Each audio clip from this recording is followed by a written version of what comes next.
from place to place. Good morning, good morning, morning, good morning, morning.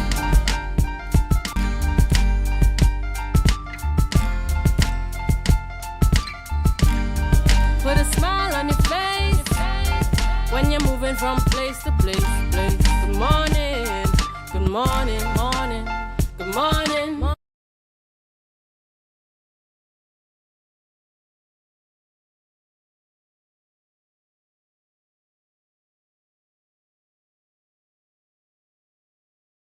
Yes, that's where we are this morning, and we're coming to you live this morning. My name is Adana Kambi, and this is the day that the Lord has made. We will rejoice and be glad in it. Good morning, and my name is Akinlabi Holder, and yes, today is August the 29th. Yes, 2 days. Is it 2 days, Adana? 2 days before Independence Day. What are your plans for this weekend, Adana? To soak in the sun if we get any, and just, enjoy the rainfall and all that is happening over the weekend. But before we get into all of those conversations, viewers, we head on over to the news in 90 seconds. Thank you, Adana. Here is your news in 90 seconds for Friday, 29th August 2025. Tobago police are reporting one of the sharpest declines in murders and violent crimes in years, with killings reduced from 90 at this time in 2024 to just 5.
we party till we drop down there. With a lot of pretty girls down there, down in Tobago.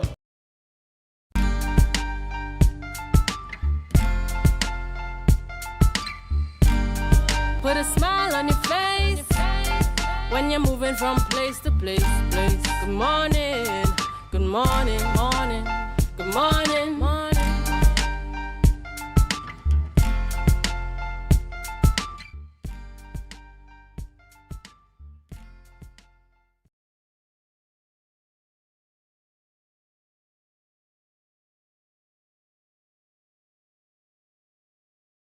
years, with killing reduced from 19 at this time in 2024 to just 5 in August 2025. Senior Superintendent Early Lai, who assumed leadership of the division last September, credited the success to consistent strategies, community support, and officers' dedication. Shootings and woundings also dropped significantly from over 50 to about 15. Early pledged even greater safety for October Carnival 2025 and urged residents to use the hotline 631 HELP to support crime prevention. Up next, the government plans to introduce a national policy on gated communities. Local Government Minister Khadija Aming announced, citing growing public demand for safer neighborhoods. An interministerial committee including local government, Homeland Security, the AG's office, and other ministries will develop uniform guidelines aligned with Stand Your Ground and home invasion policies. Amin stressed the policy will not limit public utilities or police access, while noting rural and urban communities alike have petitioned for gated status. Police urged consultation, while critics dismissed the initiative as a political gimmick that risks deepening inequality. And finally, Trinidad and Tobago's postal exports to the United States have been disrupted following a new U.S. executive order ending the duty-free exemptions for goods valued under $800 US. Public Utilities Minister Barry Paradat said he is seeking a quick resolution after TT Post temporarily halted shipments exports for documents. The measure, linked to U.S. anti-drug cartel efforts, has also implemented across the Caribbean. Business leaders warned of major impacts on SMEs and rising shipping costs, with private couriers charging up to 10 times more. TT Post is encouraging partners to restore services. And that was your news in 90 seconds. Thank you, Bianna, for our news there in 90 seconds. And guys, we are celebrating Independence Day this weekend. It's a little bit different to what we're used to. Yes. It's been out there, the conversations are happening, people are talking about it. And we have found that in the Tobago space, the Tobago House of Assembly came up with something, you know, that Tobago can look forward to. So at least we're getting something, because I know we mentioned before, everybody had their opinions. What are we going to do? Why you take it away from us? Is something that kind of brought the country together. While people talking about it's a waste of money, a waste of time, it really is a display of our national pride. People forget who or political affiliation they have. They forget their race, their social. On that day, everybody comes together. Doesn't matter your social background, your economic background, your educational background. It's a time where everybody comes together to recognize country. And we celebrate together. And when that was taken away, the nation was divided. It actually caused a divide. You know, you heard people saying so many different things, but now, thankfully for us, the THA, I suppose, in under the approval of the central government, because what they were saying is a national security issue. You know, so we have things happening this weekend. I don't know. And it's a long weekend as well. So we look forward to what the THA has to offer. And, you know, we always have to get in that rest. I think it's pretty good that they're doing this, because it gives the opportunity for Tobago to come together as one big family and just spend that day enjoying each other's company and really bonding and coming together as a society. Yeah, so, you know, we look forward to the events rolling out. When you look at, I mean, we'll have discussions later on in the show about it. When you look at how the events roll out, you know, you want to be a part of at least one or two of the activities, you know, that is taking place there. So, you know, viewers, we do hope that you could stay with us throughout the entire programming as we go through the conversations. But Akinlabi, the viewers want to know who we're talking to this morning and what we're talking about. All right, so this morning we have on Miss Anne-Marie Degazon, who is the Policy Director in the Performance Management Department of the Office of the Chief Secretary, and she'll be speaking to us about the Tobago Independence Day celebrations 2025, as well as Assemblyman Sonny Craig, Assistant Secretary in the Office of the Chief Secretary, and he will be talking to us about Tobago Day awardees and the Derelict Vehicle Removal Program.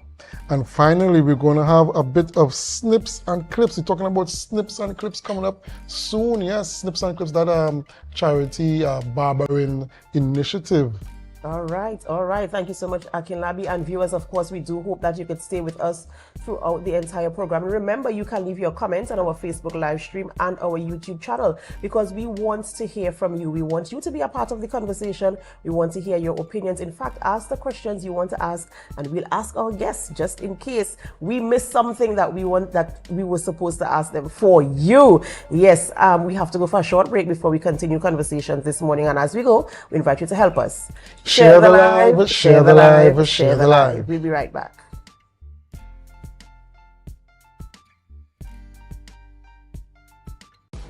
Tobago Updates Television recognizes women in business.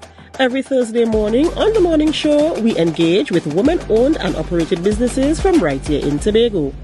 We'll discover these women, their businesses, what inspired their business, their highs and their lows, and their encouragement to you. Join me, your host, Adana Kambi, this and every Thursday on The Morning Show from 7:40 a.m. as we celebrate and encourage women in business. Rise and shine, Tobago. The breakfast vibes you've been waiting for is here. When he wrong, tell you you's a big dancer. It's time for Sun Up Tobago, the ultimate breakfast inclusive pool party that kicks off your carnival in style. We aim to take shots. She come to take shots. Join us on Thursday, October 23rd from 6 a.m. to 12 noon at Scarborough House, 138 Milford Road. Music popping, breakfast sizzling, coolers flowing, and vibes unmatched.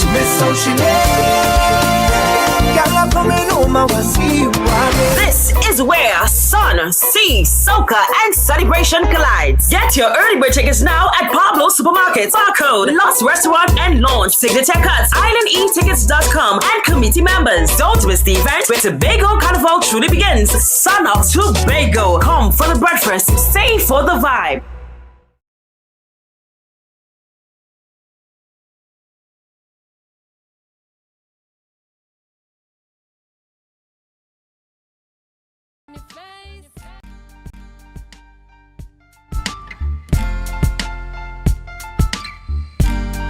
Put a smile on your face when you're moving from place to place. Good morning, good morning, morning, good morning, morning.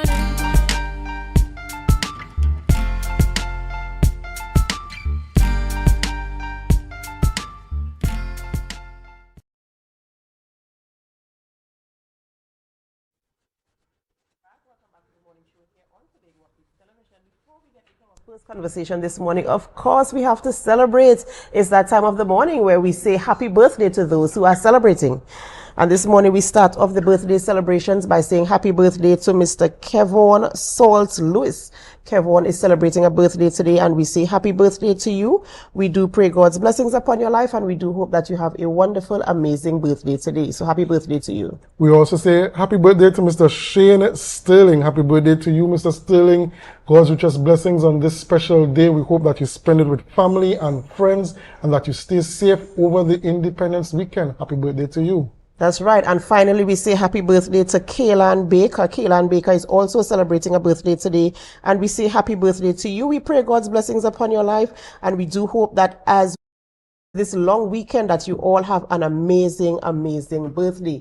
So happy birthday to all of our birthday celebrants.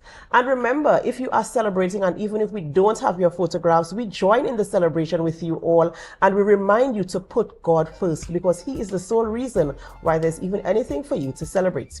All right, it's that time of the morning. We're going to start our conversations, and in our studio this morning, remember, we are at the Magdalena Grand Beach and Golf Resort. Yes, that's where we are this morning. Nice scenic views. In fact, you can see we're in a loft area, and it's very cozy up here, the nice woody cabin feeling. We're enjoying our morning this morning. And our first guest is in studio, and we're speaking with Miss Anne-Marie de Gazon. She's the Policy Director of the Performance Management in the Office of the Chief Secretary. And what better way to start off our conversation than by talking about the Tobago Independence celebrations for 2025. Good morning and welcome. Good morning, and it's a pleasure to be here. Of course, a pleasure having you in studio with us this morning. So we're getting straight into the conversation. Yep. Independence 2025 is fast approaching. Yes. The announcement was made, the fireworks, the parade, and all the stuff that we usually do to celebrate traditionally, nationally, we're not going to be doing that again, citing security issues. And we understand. We don't know the measures of the security issues. We're disappointed, but it is what it is. Right? And so now we're seeing that the Tobago House of Assembly has come up with a way that we could still experience the kind of national pride and the togetherness, the community-ness and the oneness. You'll be hearing me say ness all morning, because that is what it's about. It's about us coming together and expressing ourselves as people of Trinidad and Tobago, rather than somebody who has different opinions and ideas. Those things are important, but we're coming together as one people. So tell us a little bit about the genesis of the idea and the activities that will roll out throughout the Independence Day itself. Well, I want to start by saying that independence is always a happy time. Yeah. Whatever we have, you can't say the word independence without smiling. We've all had something that attaches us to independence. And for any country, it's about celebrating your freedom, your right to decide your own path, where you go. And you know, when we reflect on our colonial past, the thought of being an independent nation is one that is worth celebrating. And so it is with that understanding and the whole ethos around what independence means that the Tobago House of Assembly is continuing that celebration. What it allows, what the announcement allowed us to do, is to think a little bit further. Get out of the box that we have been in, and we have been in a traditional box. And now it allowed for us to think a little bit broader about how we can still achieve those goals of what independence mean, recognize the true meaning of what community is, and how we can continue to celebrate with national pride. And so with that in mind, the Tobago House of Assembly came up with a series of activities that we think will do just that. Trust me, it will create a bang. We will blend what the culture, the life, the experience of the people of Tobago is into one compact day of activity under the theme, a day of prayer, community, and celebration. And, you know, I like how you kind of summarize everything there in terms of, you know, putting a new twist on, or at least looking for another angle, another avenue as to how we can express ourselves and celebrate our independence, you know, and it's something that we probably might not have paid attention to if we continued in the traditional way. And nothing is wrong with the traditional way. I just want to add in there, because we're celebrating the arms, the people who protect us, the people who stand in the place to say Trinidad and Tobago is ours, and we are going to, you know, protect and serve and show honor. And so now we have this more relaxed, where we could feel like, right, good, we have achieved, we are here, we're no longer under the colonial, you know, operations. We're free to, as you said, to make our own decisions. And so now we're talking about entering in a space where people can celebrate. Yes. They can celebrate in a relaxed way. So I want to go through, one, the choice of the venue and the choice of the activities, because you could have done so many other different things, but you specifically chose, I mean, I'm sure strategically, these activities. So what was the idea behind the activities and how they run into each other and culminate in the evening? We know that we call Scarborough tongue. And you know, by definition, it is a tongue, but we have a vision. The Tobago House of Assembly's vision is that it is the capital city. And what better place to celebrate independence than in your capital city? And we are working towards achieving that vision. We know that there has been several concepts about remodeling, rebranding our capital city. And so the celebration of our independence is really significant. It's also the best place in Tobago to house plenty people, and we expect that plenty people will descend on our capital city in Scarborough on Independence Day and have a good time. So the balance of the natural setting, it really has everything that you can want. And again, keeping the tradition. It's where independence has been, you know, the end and the full gamut of the activities that happens for the day. So it was an idyllic choice. Okay, and just tell us, Ms. Degazon, about some of the activities that for those who may not have seen the flyer, the graphic that is all over social media. Yes. Tell us what the day of activities are going to look like, what people could look forward to. Right. So in Tobago, we have a tradition. We're supposed to get up before the sunrise, right? Right. That is how we know it. So this whole day is Tobago thing. So we waking up before the sunrise. So the tradition of parade is 8 o'clock. Trust me, you have to get up 5 o'clock this morning. In fact, before 5 o'clock, because the first activity we have is a 5K marathon that's going to start on the Esplanade and end on the Esplanade. We're taking the scenic route down towards Shaw Park and then back around the highway to the Esplanade. Registration is at 5 a.m. So you got to get up early, have your cocoa tea, or put it in a flask and walk with it and get to the Esplanade if you want to participate. So we're encouraging all those persons who are athletically inclined to join with us at that time. Registration is at the Rotunda and it's totally free.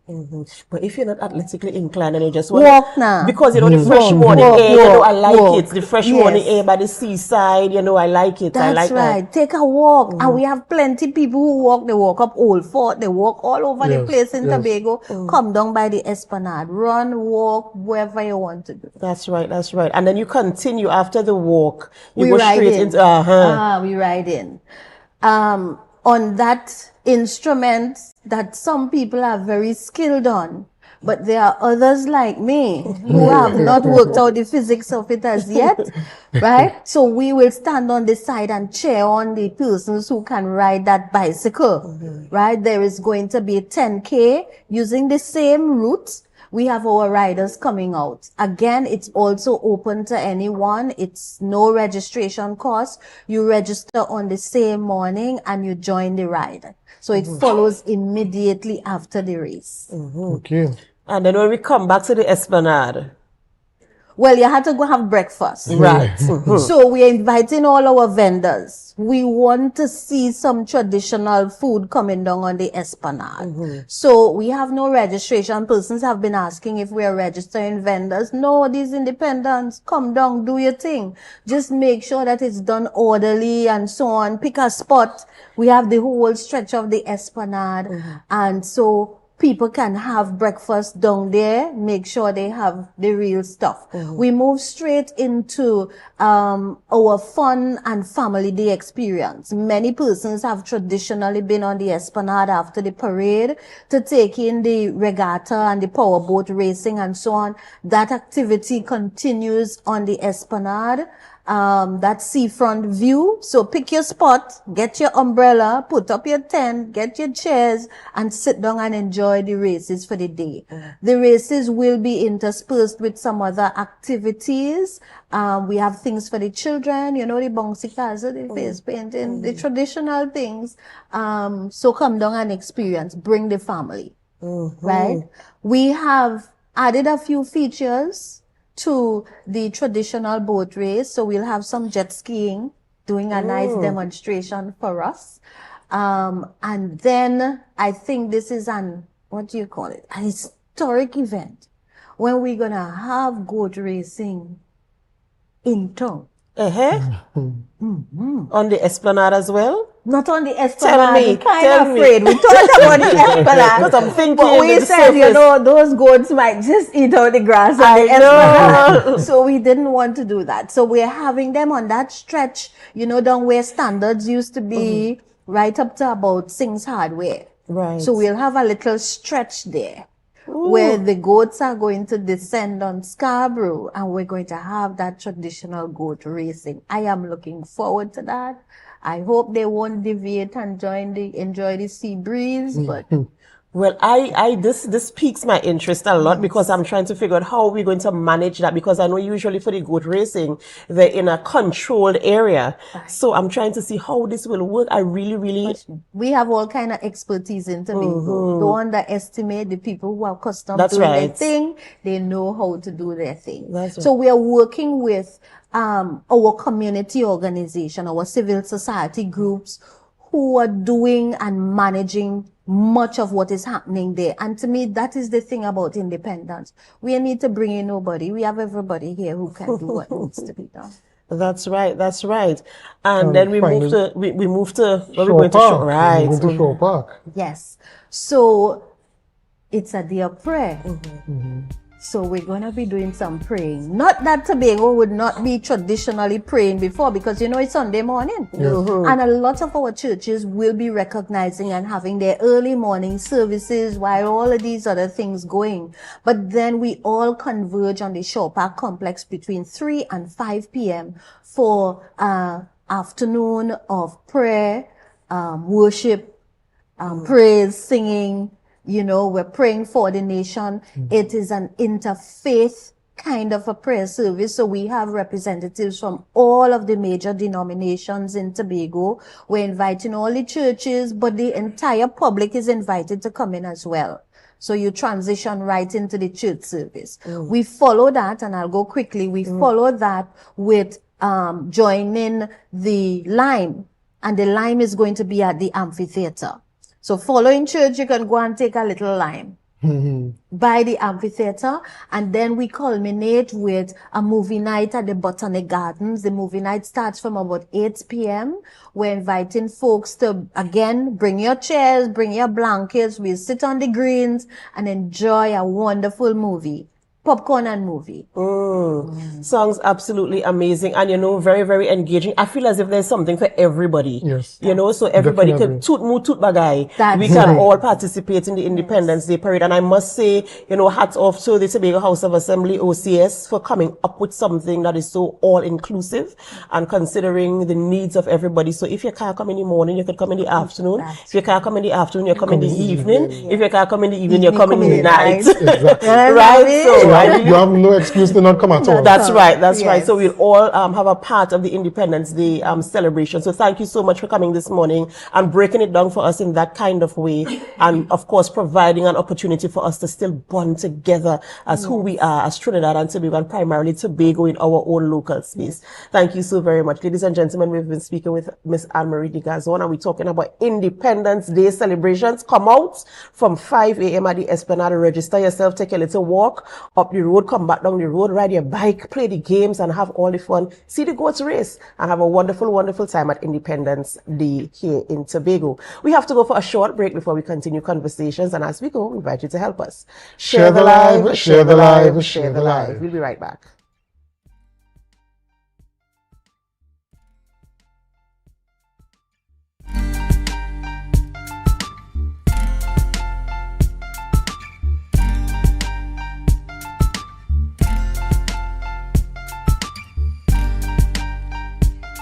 Welcome to Tobago Glass Supplies Limited, where innovation meets excellence and service reigns supreme.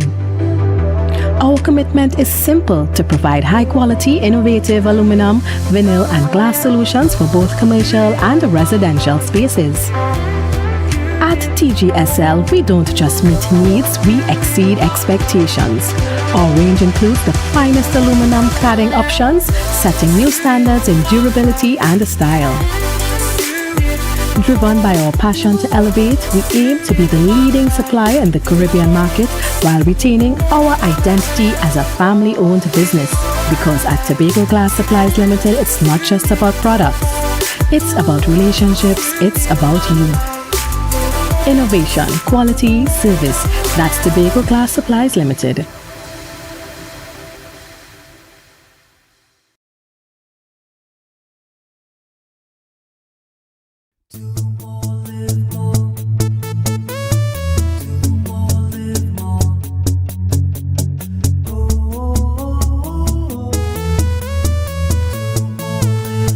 This is how it's gonna go. They better look up below, 'cause this is your show, and everybody's gonna know. Say it to them once again. They better look up below. This is your show, and everybody's gonna know. That's how it's gonna go. They better look up below, 'cause this is your show. Live more.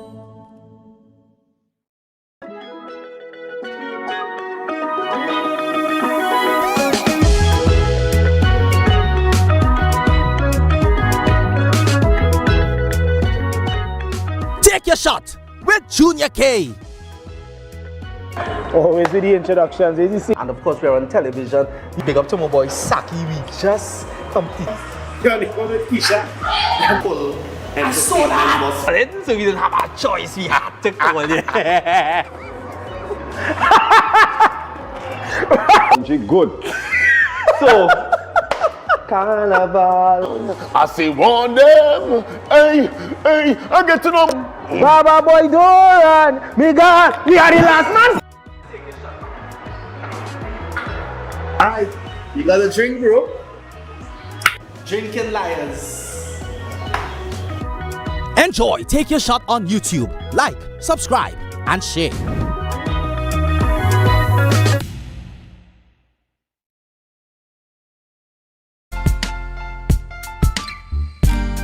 Put a smile on your face when you're moving from place to place. Good morning, good morning, morning, good morning, morning.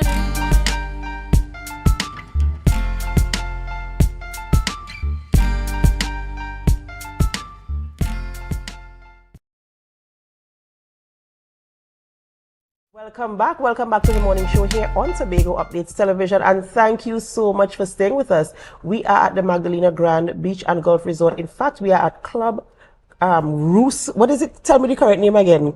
Crusoe Pub, that's right. Why is my tongue tied this morning? Is it the excitement of independence coming up? And this is called the Crusoe's Cave. This is where we are. That's why I was mentioning earlier. It's so cozy in here this morning. And we continue the conversation by speaking with Assemblyman Sonny Craig, who's the Assistant Secretary in the Office of the Chief Secretary.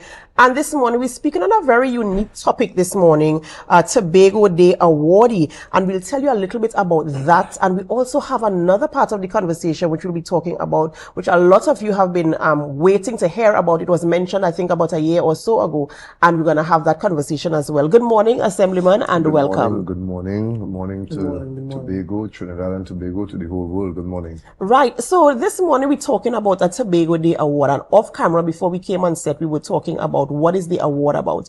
And it's from the Tobago Empowerment and Alliance Mission. I remember, I think it was last year, we hosted them on the show, and it was basically talking about medicine, offering medical medical care, and that's right. Yeah. And so they were facilitated in Tobago by the Tobago House of Assembly, and I think at the time you were more directly. That's right. And so they had the interaction with you, and they were able to do what they were assigned to do here in Tobago. And so now we see them awarding the good Assemblyman this morning with the Pillar of Integrity and Excellence Award. So let's go through what exactly this award is for, and what the interaction was with the team when they came here in terms of executing their goals. Right. So, well, of course, I went to Tobago Day.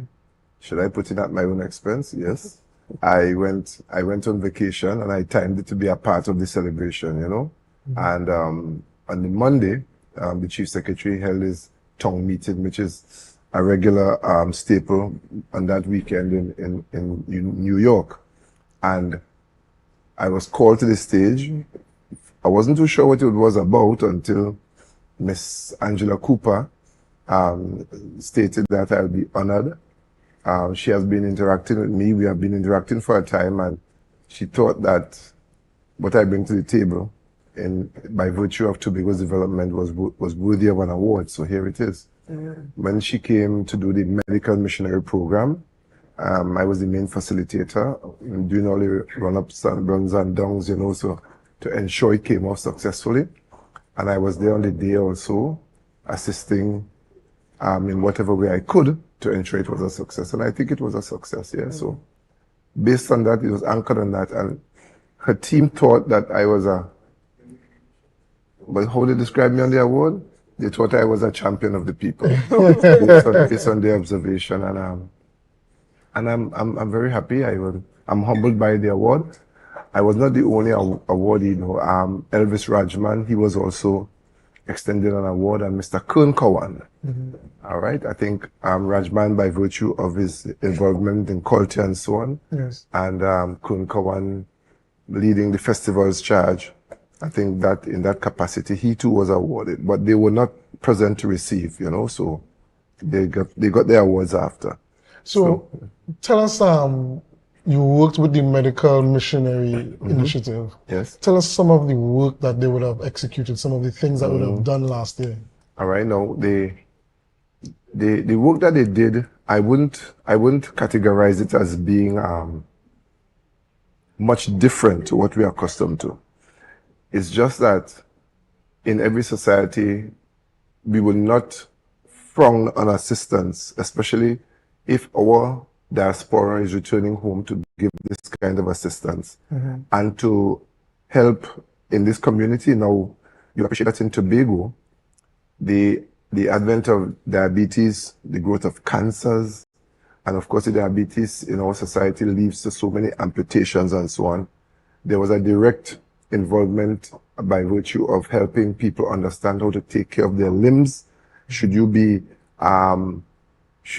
subjected to the sores and the degeneration that comes with diabetes? Sometimes people lose their feet just because of poor care of the wounds and so on.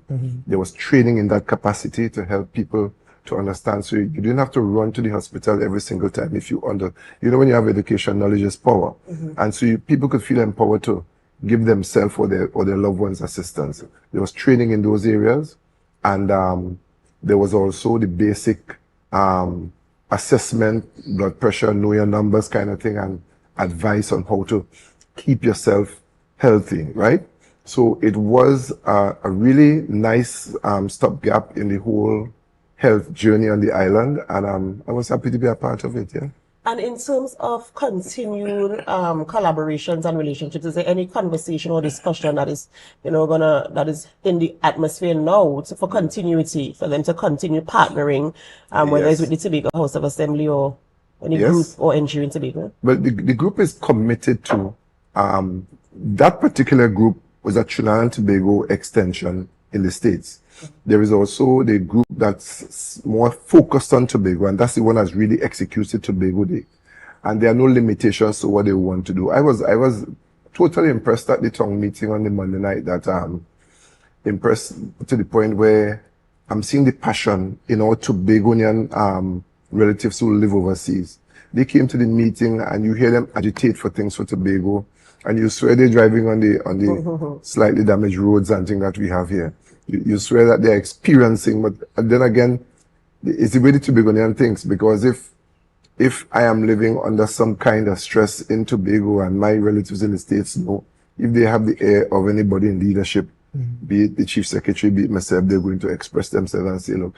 And one of the things that impressed me at Tobago Day is, when I was in New York, I'm looking at New York, I'm looking at infrastructure, I'm looking at efficiency, I'm looking at how the place is run. And I'm thinking to myself that I understand why a lot of people will not come back. Because they have experienced something at another level, different to what the third world concept. And I feel committed to be a part of assisting Tobago to lift, because the nice life is not something you go to and come back. And I mean, Tobago is beautiful and all that. When I came back, but the contrast of how we do things, you couldn't miss it. You just couldn't miss it. So back to your substantial question, they are committed to working not just in health, but in any field in Tobago where their assistance would be appreciated. And so the Tobago House of Assembly is in constant conversation with Ms. Cooper and the group in any way they could assist.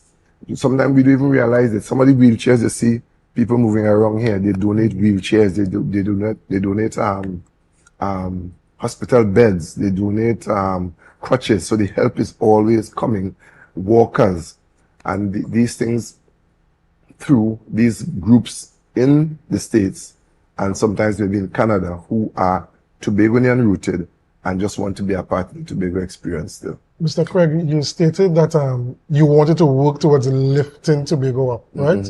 And we know that the work you did with team is not all the work that you do. You also do some work in your constituency. Correct. Just give us a quick recap of some of the stuff that you do within your area. All right, so electoral districts. Electoral districts in Tobago are so similar. I mean, well, what the difference could be? The difference is only in the sense that some districts, like Secretary Pollard always make fun of the fact that Mason District is the only one that doesn't have a beach. But every other district in the island has to contend with the same challenges. And a lot of these challenges, I would say, straight up were inherited. And it takes a certain kind of will and a certain kind of passion to break the mold of some of the challenges we have on the island. The hardest mold to break is the mental mold. The mindset is the hardest one, because in my district, our main concern remains unemployment, and that will be dealt with as we continue to seek to build a robust private sector.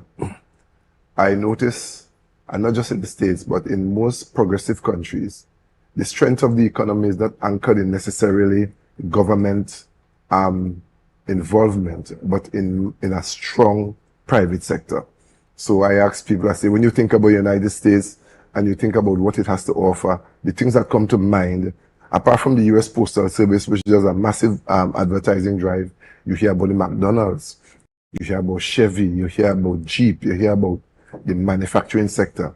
And this is where we need to maybe make the change in Tobago from this dependence on the government as a breadwinner or the go-to-it-all for everything, and seek to develop innovative ideas and develop a strong private sector. And you know, we have to start from grassroots. We have to start from very small. And I'm using this to pivot and to take the conversation now to the collection of the derelict.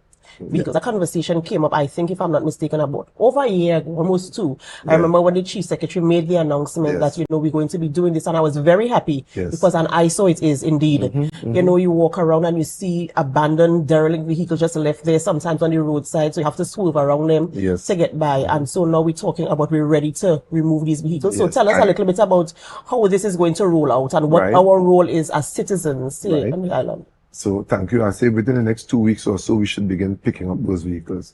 One of the things we did, we allowed for persons to do some of the work for themselves. There are persons who have vehicles on the road that might have sentimental value.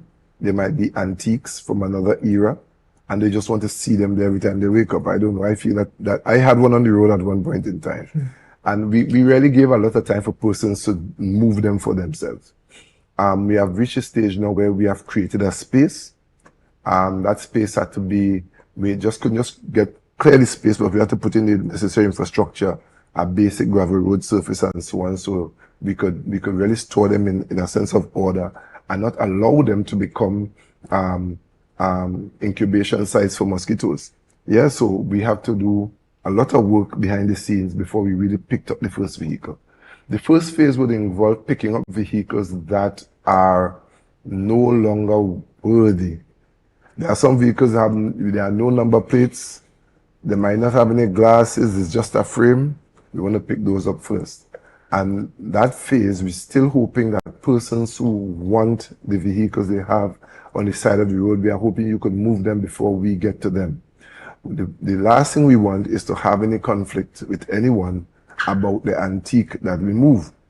We would be having the assistance of the police, the licensing officers. The research is being done on every vehicle.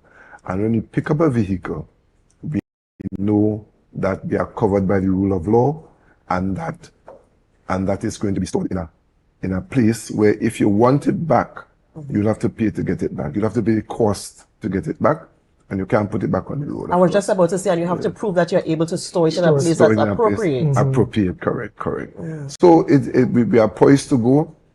People are very impatient right now because, as you said, it's an eyesore. And when you're driving and you have to get around the relic vehicle on the side of the road, that is a challenge and a really low point in the day. So we're hoping that this rolls out smoothly. We are ready. We might be back at your discretion maybe next week or so before we move the first vehicle. I want to bring along with me Mr. Linford Beckers, who is our environmental specialist, to speak further on this. But it's also, the relic vehicles on the road are also a storage point for some illicit activity. So let me see guys gathered around these vehicles and you're sitting on them, relying on them, but if you check in little pockets in them, you realize that they're storing contraband and so on. So it will help them to refocus their energies a bit. So we're really looking at jumping out with this program and making it a success. Right. I mean, I was going to ask, beyond the derelict vehicles, we also have a parking problem in Tobago where we have an incessant amount of cars parking along the roads. Right. But I guess that's another program for another time. Correct, no problem. And I'm always at your disposal. And then that is one for the Secretary for Works, actually. Yes. But I could speak if I need to on that matter. Yeah. All right, well, Assemblyman Craig, thank you so much for coming in this morning and having the conversation with us, giving us the enlightenment on the Tobago Empowerment and Alliance mission, and as well, very, very important conversation with the derelict vehicles on the roads and the plan that is going to roll out within the next couple of weeks. Viewers, you want to stay tuned to get the information. Be in the know. The information is out there. Ensure that if you have a vehicle on the road, that you're making the necessary arrangements to get them removed. If not, they will be absorbed in this program. And if you want it back, you gotta run the door. All right.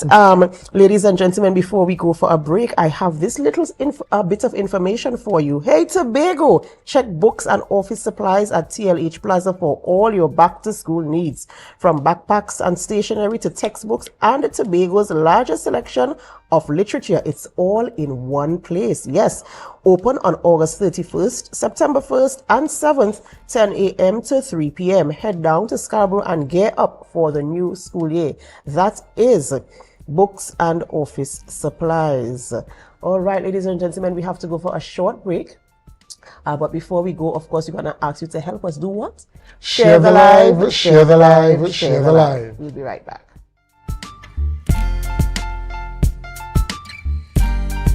You can now get whatever you need whenever you need it anywhere in Tobago with Tobago. Your meals, medication, groceries, and shopping all delivered directly to you. No more hassle, no more stress. Get the Tobago app today on Google Play or Apple App Store. That's TAPPOGO and let us deliver to you. Check our website at www.tapogo.app or call the experts at 494-TOGO and 484-4746. Tobago. Relax. We will get it to you. Tobago's at your service.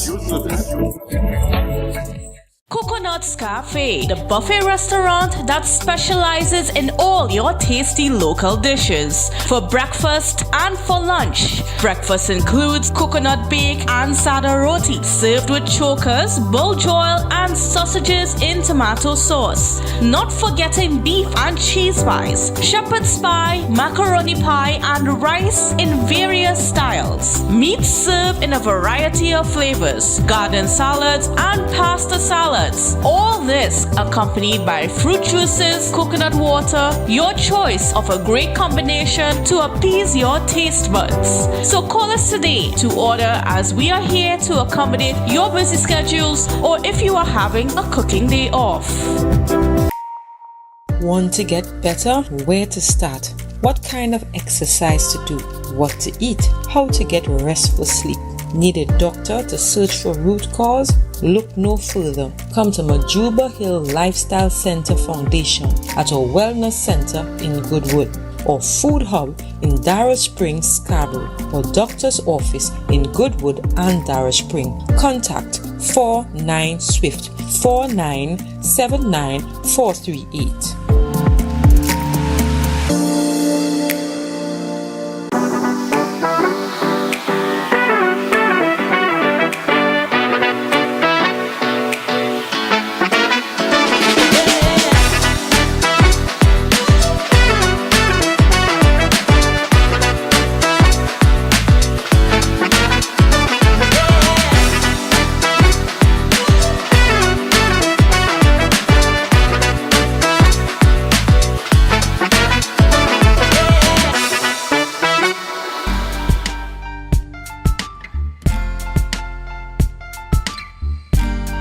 Put a smile on your face when you're moving from place to place. Good morning, good morning, morning, good morning, morning.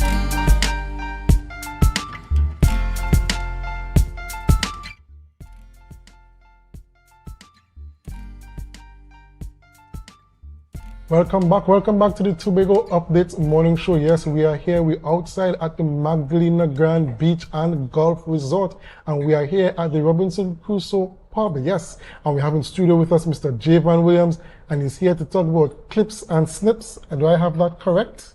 We're here to talk about Snips and Clips 2025. Well, good morning and welcome, sir. A person, good morning. I'm pleased to be here on the show this morning. Okay, so just tell us a little bit about Snips and Clips 2025. I don't think this is the first year you're having it, but just tell us what the event is about for those who may not have heard about it before. All right, well, this initiative started, I believe this is our third consecutive year. I'm here representing Classic Cuts by Akilan. It's a conversation that we had some years ago on giving back. We have been barbers for, I believe him and I, we have been barbers for approximately 10 years. And we are having a dialogue that maybe we should do a give back. Maybe we should do a small deposit, like our 10% tithes back to Tobago. Okay. And you know, you must bring in the tithes. In case you guys don't know, Giovanni is also a believer, just like myself. And so I like the concept of giving back, right? And mentioning not being the first year, is the third edition. And I want to do a little recap on the two previous years in terms of the buy-in from the communities across Tobago, because I know last year the doors had to, it's kind of like to manage the crowd. So what is it like in terms of the feedback from parents bringing their children to get the cuts? I mean, the feedback has been excellent. Last year especially, we had more children than we could have managed. We didn't even have enough barbers to facilitate all the children, but the parents, they were satisfied. The barbers, even they were satisfied. I believe the response from the public has been good. Even this year, there are more sponsors. This year, more persons on board, and even persons calling to be on board for this initiative. Okay, and if persons want to get, their children ready for the school year, they want to get a haircut, where do they go to? There are tickets at Classic Cut by Akilan, that's in Switzerland, and there are tickets also by myself. That's Plymouth Micro Mall Center, same compound with Roosters. I am booth 10. You know, you're talking about tickets. So this is sounding like something that is properly arranged and organized. You can't just show up on the day to say, well, I come for the back to school cuts. So, what was the concept behind ensuring that you have tickets to participate in the event? Because I know some of these charitable events, they open a hall and they say we start from 10 to 3 and you just bring your children. Why did you decide to make it a ticketed event? Well, from over the years, we recognize that sometimes a lot of persons show up and sometimes there are more children than there are barbers. And based on the nature of barbering, being in it for some years, we understand that sometimes it could be difficult when too much persons are there. It could be overwhelming. Sometimes you're standing all day without a meal. Sometimes you're standing all day and it could become very difficult to produce the quality necessary for the kids. So we decided to create a system that would allow to manage. But I believe this year we are catering for 120 boys. We have 15 barbers that will be on a rotation. So I believe we should be able to handle the capacity we have. For the first time, we have 8 hairdressers on board for young girls under the age of 12. And those tickets are 25 tickets in total for the girls because the hairdressing may take a little longer. Yes. And we're catering for 120 boys under the age of 12. So you have a team of barbers. I mean, this is just a casual conversation between you and your friend. Listen, we need to give back. We need to do something. And you were able to influence a group of barbers to say, let's do this. Let's come together. We're not making any money today, but we're making people happy. We're helping our parents who might need it. And, you're giving the boys a kind of confidence boost to get back to school. How do you feel in terms of being able to make such impacts? One, in your barber community, to get these people on board to say, yeah, let's do this. And also for the children and their parents, knowing that they're walking away with a service, one that they didn't pay for, but they are able to enjoy for the period. Well, I believe that it is important that we sow seeds. And when I say that, we have been barbers. I've been a barber for 10 years. And an initiative like this, I believe, is an opportunity to sow seeds.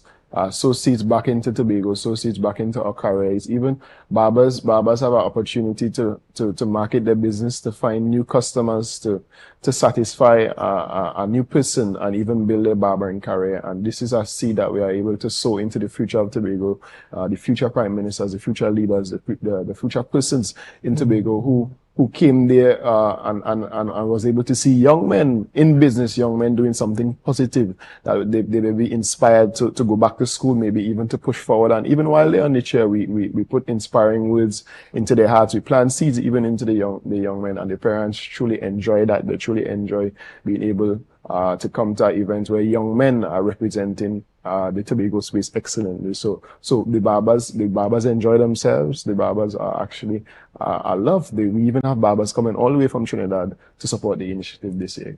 As you mentioned, barbers coming from Trinidad and enjoying themselves. Moving forward, 2026 and beyond for this initiative, what's the vision you all have? You see yourselves filling out somewhere like Shaw Park, in the main area, the auditorium in Shaw Park, or anything like that? I mean, that's an excellent vision. For the first time next year, Akila and myself are going to actually do a collaboration. The two brands are going to publicly do a collaboration, and we aspire to make it bigger and better. We aspire to get more sponsors on board, do it bigger, more barbers, even more services probably, that we'll be able to make the initiative greater. So as you're saying that there, if possible, we can do Shaw Park Complex, most definitely we will. And by extension, even if it means that we need to extend into the Trinidad space, most definitely, that's an idea we have. I'm also a person who, my major is in psychology and counseling, and as Ms. Kumbik rightly said, I'm also an ordained minister, so I plan to merge that aspect, psychology and counseling, motivational and inspirational speaking, into the initiative moving forward. Okay. You know, I really applaud the efforts, the initiative, the concept behind it, because there are so many charitable events, which of course we accept as well. But in terms of having a clear vision, knowing exactly what you want to do and how you want to impact lives, I think it's very commendable in the way that is a holistic approach to the event. So I do hope that people are able to benefit in the way that your vision, that aligns with your vision. In terms of collecting the tickets, we know where to find the tickets. Is it what time? What is the time frame or the time span that the event is going to take place? And is it by appointment basis, or once I have a ticket I can turn up anytime? How is that working out? From experience, we tried to do the appointment system, but it didn't work out. Seeing that parents, the dynamics can be difficult for some parents, and sometimes the kids, sometimes one family is bringing a lot. Cousins, etc. So we decided this year that it's going to be just a ticket, and we're going to, there's enough barbers to do the rotation effectively. So we're starting from 10 in the morning, and we are cutting until we are finished basically. But there's enough drinks, there's free drinks, there's stationaries for the kids, there are games, trivia questions for parents to win a prize. So there are things that is going to be going on externally while the barbers and hairdressers are working. And before Akila, be sorry to cut you off, but in terms of your sponsors or your persons who are collaborating with you, you mentioned stationaries and you mentioned prizes and stuff like that. Can you just give us an idea as to who some of your sponsors are, your partners are in this project? Wow, there are too much to list, and I because of the nature of some of the sponsors, I would prefer not to list, because I don't have the list on me. I prefer not to list and leave out some of the sponsors. So some of the sponsors are actually major. Some of the major snack brands are on this year. I believe there is also an insurance company that is on this year, and the person responsible for putting together all the sponsors. Unfortunately, at this point in time, I don't have the information to effectively mention their names collectively where they will be represented effectively. But you have sufficient sponsors to cover all the aspects of the event. Definitely. Drinks, stationaries, even the tickets were sponsored, and there are so many other things that persons were able to come on board with this year, and definitely we made it our priority this year to definitely make mention to the sponsors. There's a flyer, there's something put together specifically to represent the sponsors and make the sponsors known to the public in 2025. So when you started this initiative with Akila, did you all see yourselves growing to this level where you have this long list of major sponsors and this vision now to grow beyond, maybe fill out Shaw Park, move to Trinidad, offer extra services? Well, Akilan came to me with the idea, and we were just dialoguing, and I'm somebody who things big. In other words, sometimes some people even make fun of me for some of the ideas. It might sound very far-fetched and outrageous. And we just begin to dialogue.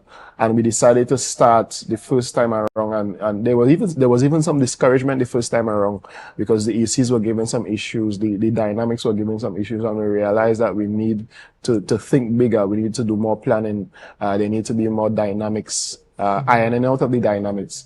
And this year we saw that definitely from there on this year, this initiative could only get bigger. And what you're saying is actually possible.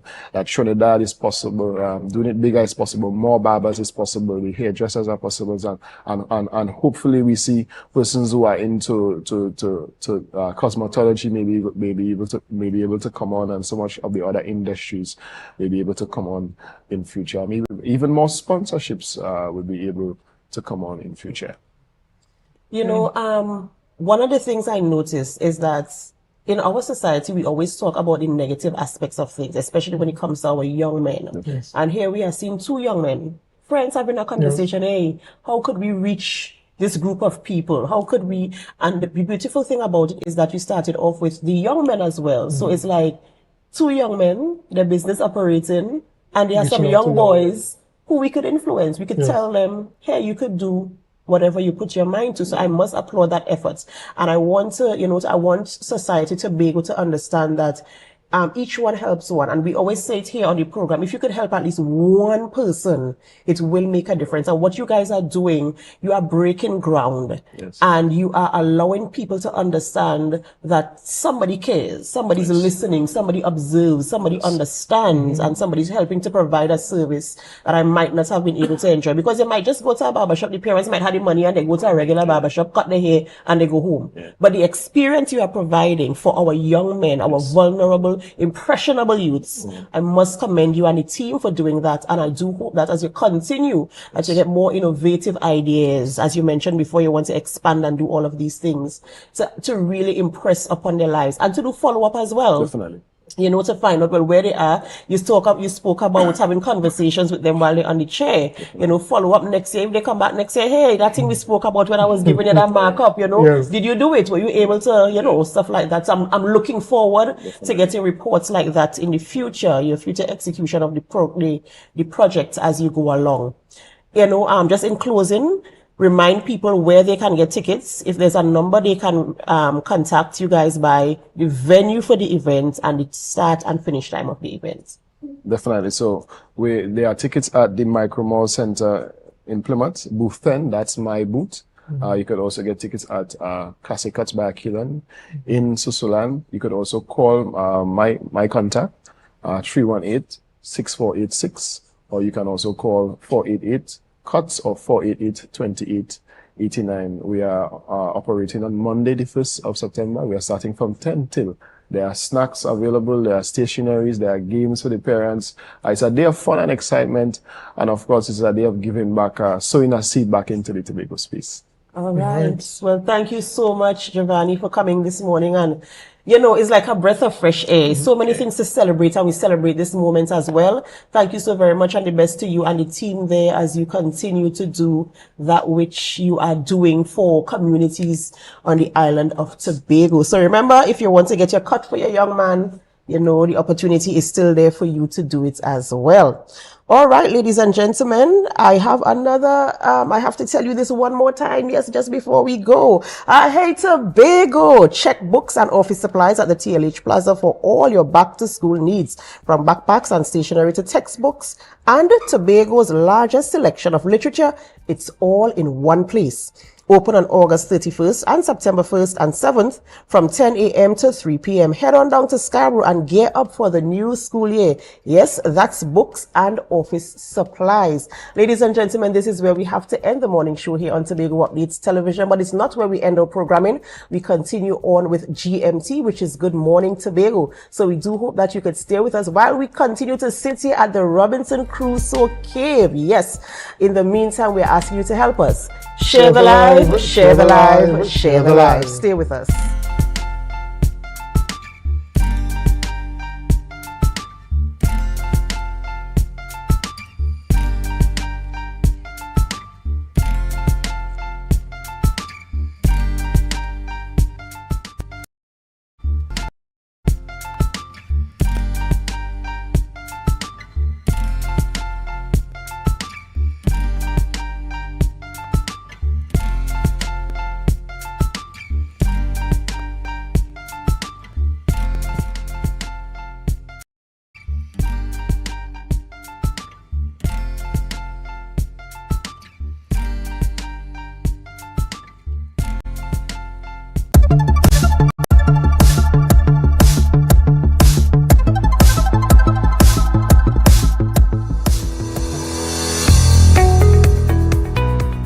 Imagine being on your last straw as a parent because you don't know what else to do with your child that is giving trouble at home.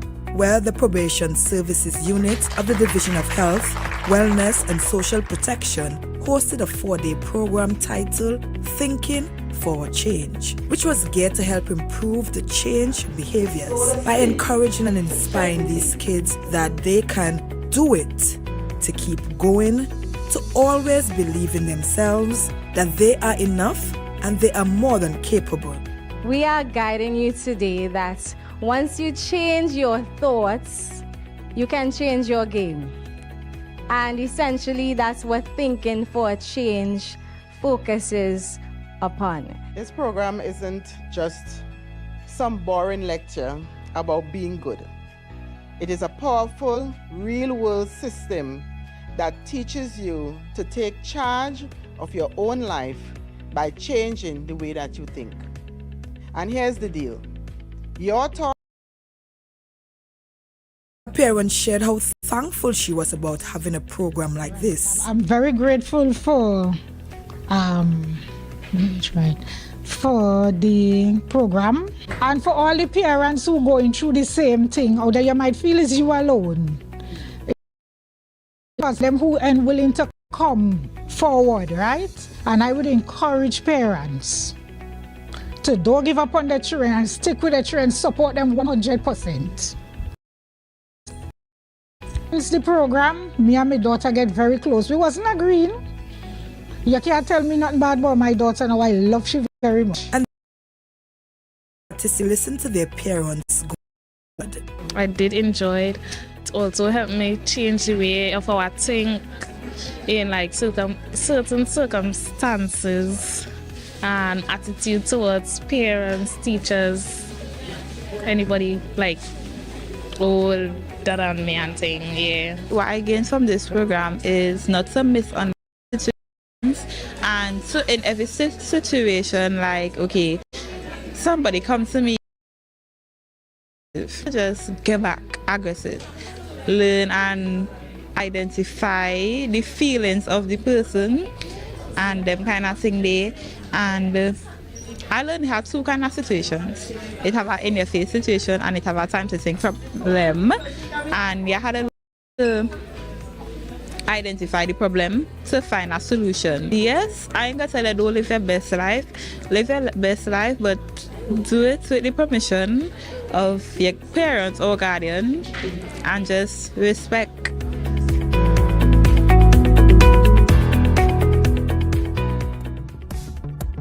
That was a production of the Department of Information, Office of the Chief Secretary, Tobago House of Assembly.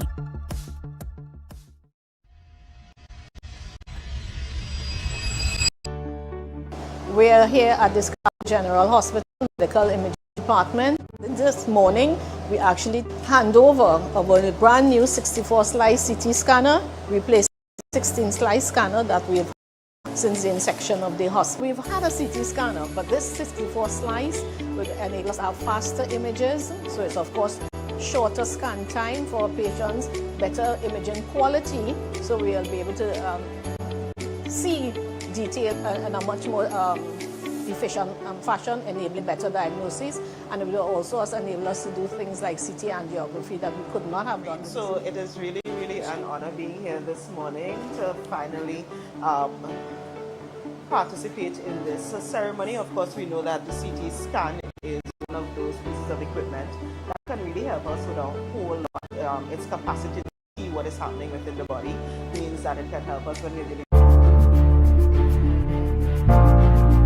You're viewing Tobago Updates Television, your exclusive gateway to Tobago, broadcasting the beauty of this island paradise to the world.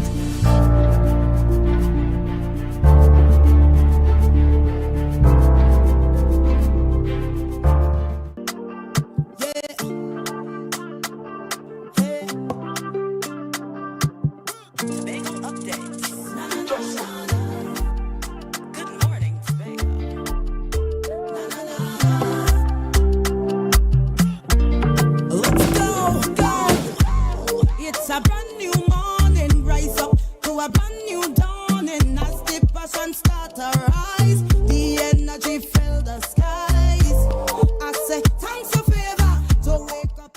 Good morning and thank you for joining me on GMT this morning. Good morning, Tobago. I am your host, Natalie C.D. Richardson, and it's Friday the 29th of August, 2025, and we are looking to wrap up this month. Everything is going fast and furious, but of course, before we get into meeting our first guest this morning, let's go to the news in 90 seconds. The government plans to introduce a national policy on gated communities. Local government Minister Khadija Amin announced, citing growing public demand for safer neighborhoods. An interministerial committee, including local government, Homeland Security, and the AG's office and other ministries will develop uniform guidelines aligned with the Stand Your Ground and home invasion policies. Amin stressed the policy will not limit public utilities or police access, while noting rural and urban communities alike have petitioned for gated status. Police urged consultation, while critics dismissed the initiative as a political gimmick that risks deepening inequality. Tobago police are reporting one of the sharpest declines in murders and violent crimes in years, with killings reduced from 19 at this time in 2024 to just 5 in August 2025. Senior Superintendent Earl Eli, who assumed leadership of the division last September, credited the success for consistent strategies, community support, and officers' dedication. Shootings and woundings also dropped significantly from over 50 to about 15. Eli pledged even greater safety for Carnival 2025 and urged residents to use the confidential hotline 631-HELP, that's 631-HELP, to support crime prevention. Trinidad and Tobago's postal exports to the United States have been disrupted following a new U.S. executive order ending the duty-free exemption for goods valued under $800. Public Utilities Minister Barry Padarath said he is seeking a quick resolution after Titi Post temporarily halted shipments except for documents. The measure linked to U.S. anti-drug cartel efforts has also been implemented across the Caribbean. Business leaders warn of major impacts on SMEs and rising shipping costs, with private couriers charging up to 10 times more. Titi Post is engaging partners to restore services. And that was your news in 90 seconds. This morning, joining me is Mrs. Petal Benoit, no stranger to us. Of course, if you don't know her, then you need to get, I don't know, something, because you have to know who your representatives are, who sits in the Tobago House of Assembly, and who, of course, represent the causes of the people on the island. Ms. Petal Benoit is, of course, a minority councillor of the Tobago House of Assembly. Good morning.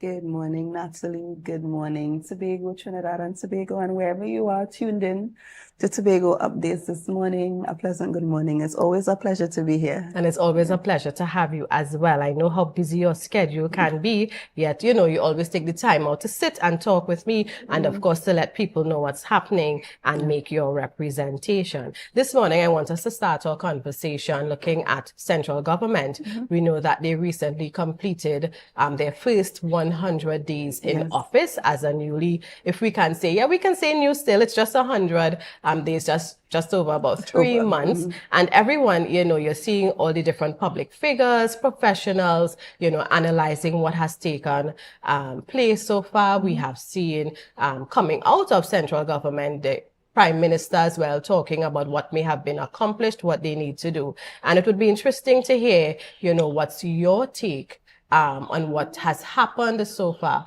And, let's look at if there were positives, negatives. So let's have that discussion this morning. Thank you again, Natalie. So August 9th actually was the mark of the 100 days since the UNC has been in office. And what we would have recognized, and I want to speak to the 100 days based on the words of the UNC while they were on the campaign trail, as well as some comments made by the Prime Minister while she was being sworn in. So the UNC's slogan was, when UNC wins, everybody wins. And then when the Prime Minister was sworn in, I think that was on May 1st, Her words were, 6 months from today, under the new UNC government, you will be in a safer and a happier place in Trinidad and Tobago.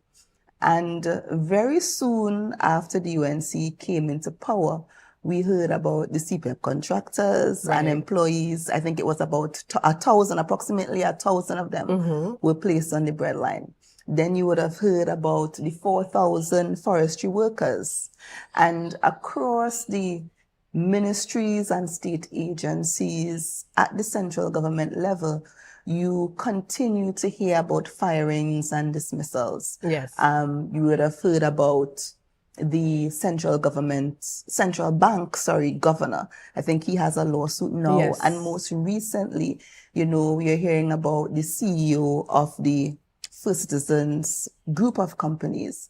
And if we are to judge on the words of the UNC and the Prime Minister, when UNC wins, everybody wins, and after they are in power, Trinidad and Tobago will be a safer, happier place. I don't think the thousands of CPEP workers and all the workers that were placed on the breadline is in a happier place today. Because one, they have lost their jobs, they have lost their incomes. We are going into a period where this is a new school term. So of course the expenses associated with that. We would have heard on the news, one person who lost a job would have committed suicide or something like that. Yes. And that is not a happier place to be. So in that regard, I will not give a favorable report on this new administration in terms of the UNC. We also had a lot of controversial issues in terms of the SOE. We now have an SOE. Before, when the SOE was under the People's National Movement government, the current Prime Minister would have had lots to say about the crime fighting strategy introducing an SOE. And very soon after coming into office, an SOE was declared. Right. We would have had ministers. I think it was reported on the Daily News that there were 3 ministers who is now currently under threat for their lives.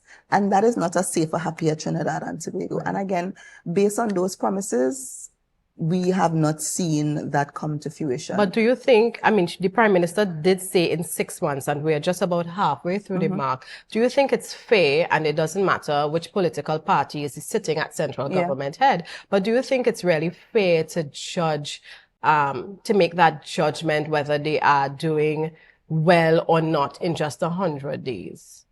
Well, yes, because we are commenting on the 100 days so far and what we have seen, and I'm demonstrating or I'm sharing what has been happening.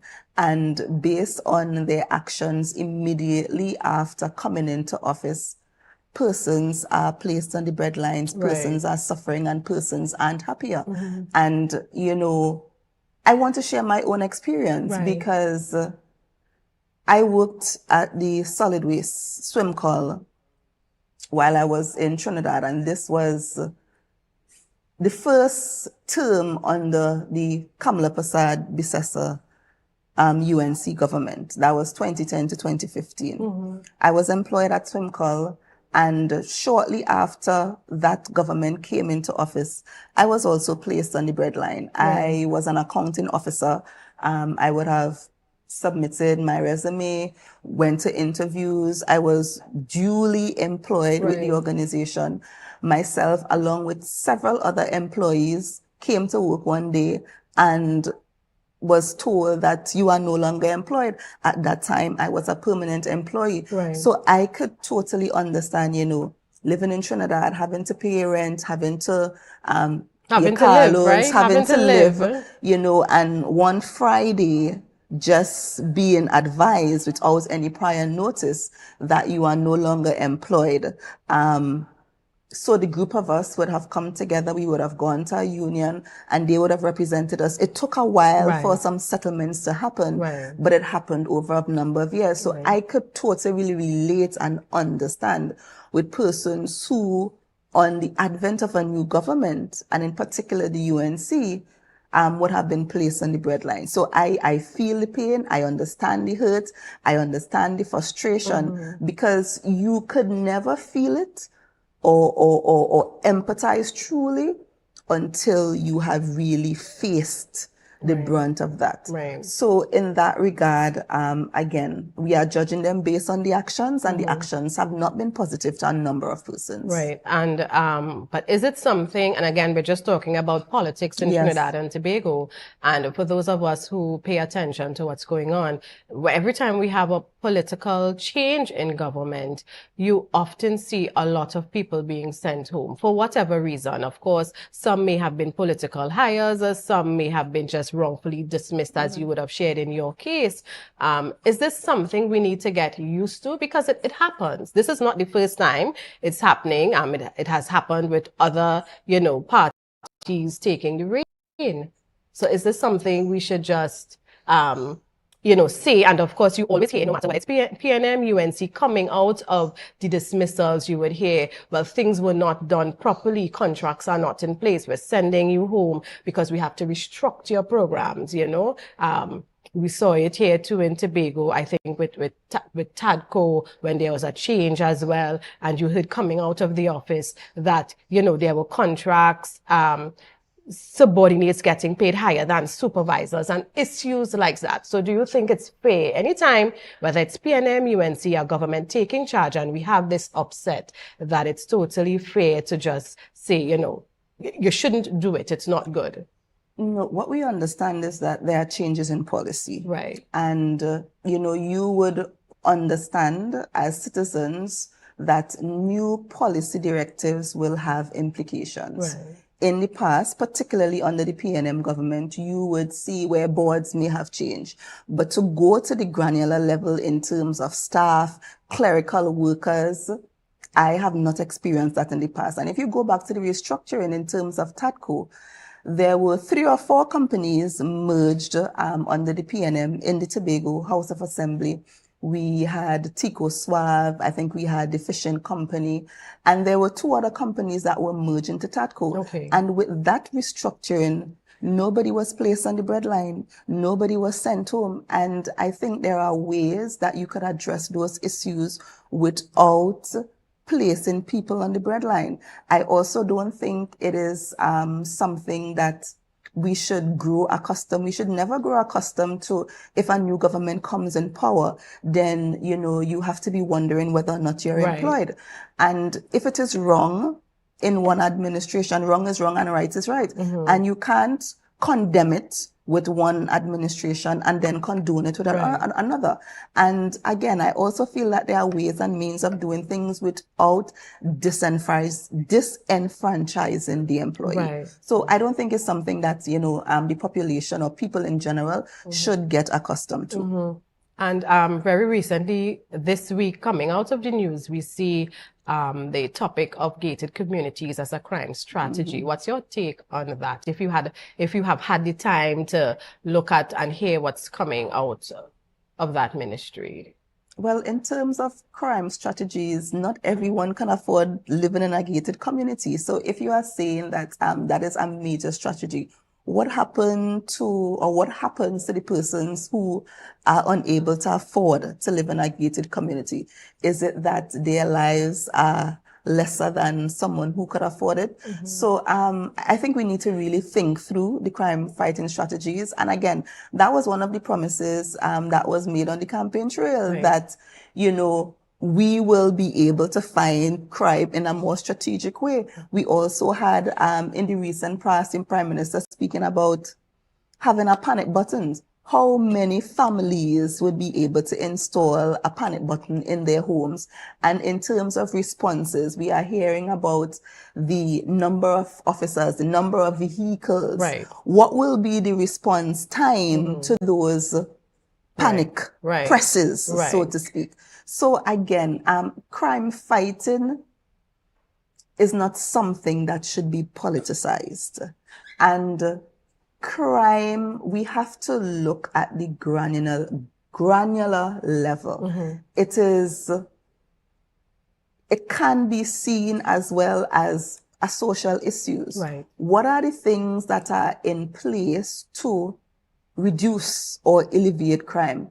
What is the, and again, I go back to the whole issue of placing people on the breadline. Could placing people on the breadline account for an increase in crime and criminal activity? If I have nothing to feed my children, if I do not have the means and the wherewithal to purchase my books and what is required for my children to return to school, I may or may not resolve to a crime, a life of crime and criminal activity. So again, we have to look at what is the root cause and prescribe things that can deal with the root causes. We also speak to the Ministry of Youth and the Ministry of Youth, and there was an entire ministry dealing with youth and national service, and we would have seen young people being engaged in agriculture and in a whole suite of productive things. We are hearing now that that may be in jeopardy of not existing anymore as it is. And, and you know, youths were in productive, constructive things. If that is no longer existing, what is going to happen to the young people who were previously engaged in those programs? And they will become idle, and the elements may take them up into a life of crime and criminal activity. So I think it's a holistic view, and we have to plan for crime and plan for the productivity of our people. Right. And, you know, of course, we live in a society, I think the world as people, our human nature is to always look at the negatives. Yeah. But sitting in their first 100 days of office, we would have also seen the demerit system would have been removed from most of the, what we may call the lighter tickets. And a lot of people were happy about that, you know. The Children's Life Fund, I saw some expansion taking place as well. So though the media may highlight the negatives, because even the Children's Fund, like for me, when I read that story, it was just like in passing. And I'm like, I wonder how many persons would have seen this. And of course, I'm waiting as well to see how it develops and what really comes out of it. No, and I would commend, because we continue to say as a minority, we will not oppose for opposing's sake. Right. But, you know, when the need arises, we will bring the issues to fore. And when there's something to congratulate or commend, we will commend. So in terms of the Children's Life Fund, I think that was a good initiative, where persons who are not able to afford, you know, life-saving surgeries for their children or their loved ones can benefit from a fund like that. So that is a good initiative. It just has to be managed properly. And, you know, proper accountability and transparency. So the good works of that initiative is not tarnished by how it is managed. So, and even with the demerit system, because you know that's causing quite a stir. And I saw people were so disappointed, because of course the demerits remained on what I'm in my own terms, the heavier, you know, the heavier ticketing areas. So if you were found with it driving while drunk or intoxicated, you know, the points remain there. And I'm like, people just wanted the entire thing scrapped, but you must have consequences for actions. For your actions. And I agree with that. and particularly, I think there's the demerit points is a two-edged sword. Because of course you hear the positives in terms of persons indicating that, you know, it was a burden. However, you also hear the other side of that story, where we have seen an increase in fatal accidents, very tragic accidents, and some persons are accounting that for the removal of the demerit points. So I guess it's something that, you know, we really need to look at and determine, you know, the pros versus the cons and whether or not. So I think for that is a two-edged sword. So you could see it on both sides. There are disadvantages as well as there may be advantages for some persons who would have paid a heavy penalty in relation to their offenses under that act. And of course, we're getting ready to go for a quick break. And when we come back, we continue to talk a little bit about that. And of course, we'll talk about independence, because I know it's something that is, I mean, for our history, for who we are, celebrating a nation's independence. It's something that's powerful, it runs deep. And countries have particular ways of celebrating. And one of the things we look forward to is our parade, the fireworks, that social activity, seeing our, our protective services out there looking all smart. But so after the break, we'll talk a little about that as well. And of course, as we go to our break, I just want to share with you that books and office supplies at TLH Plaza, they are waiting for you so that you can get all your back to school needs, from backpacks and stationery to textbooks and the Tobago's largest selection of literature. It's all in one place. And that they are open this Sunday, which is August the 31st. They are also open on the holiday, Monday, September 1st. And of course, Sunday the 7th, which is the Sunday before school reopens, from 10 a.m. to 3 p.m. So many of you are busy during the week, but books and office supplies, they are open on those 2 Sundays and of course on that Independence Day holiday on the Monday. So head down to Scarborough and gear up for your new school year at Books and Office Supplies.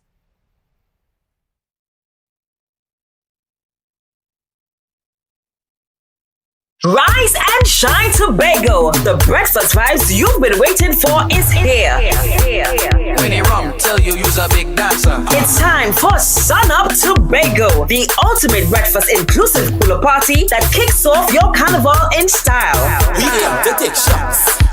She come to take shots. Join us on Thursday, October 23rd from 6 a.m. to 12 noon at Scarborough House, 138 Milford Road. Music pumping, breakfast sizzling, coolers flowing, and vibes unmatched.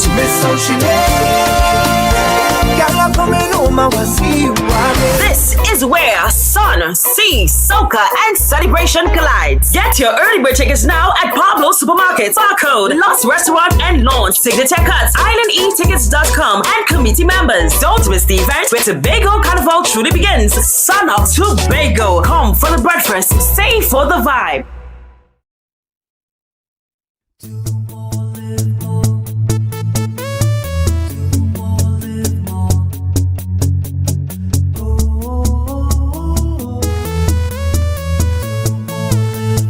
This is how it's gonna go. They better look up below, 'cause this is your show, and everybody's gonna know.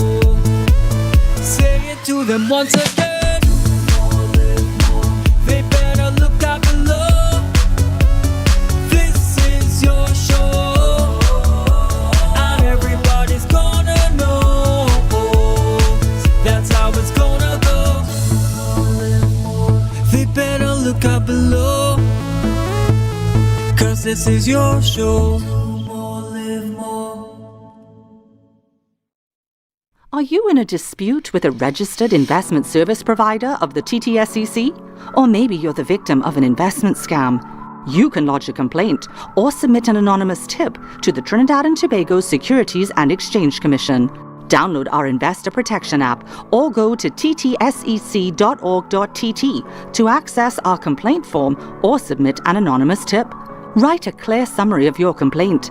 Submit copies of supporting documents along with the originals for verification. Provide a copy of the feedback received from the entity regarding your complaint.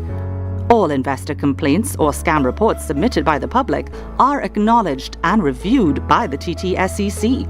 Investigations are pursued based on the outcome of the review. Trinidad and Tobago Securities and Exchange Commission, protecting the interests of investors and the public. You invest, we protect. Everyone benefits.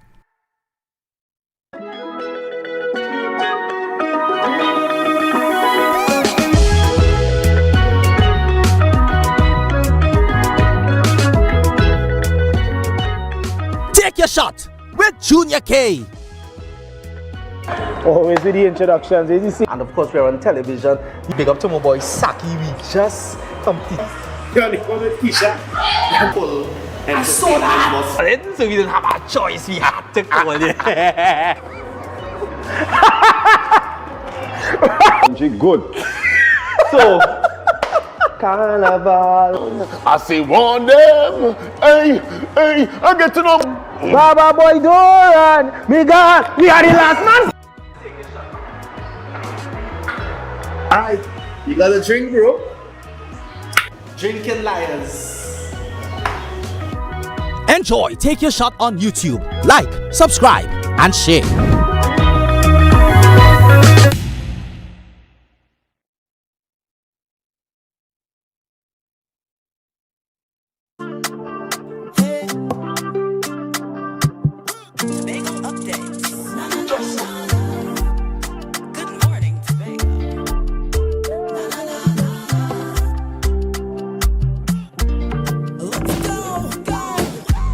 It's a brand new morning, rise up to a brand new dawning. As the passion start to rise, the energy fill the skies. I say thanks a favor to wake up and hear me neighbor. 60,000 people strong, and the vibes is never wrong. We are beauty, we are power, we are people in the sun. We are beaches, we are rivers, we are melanated ones. We special and there is no denying. Tobago is number one. I am you and you are me. Together we're stronger.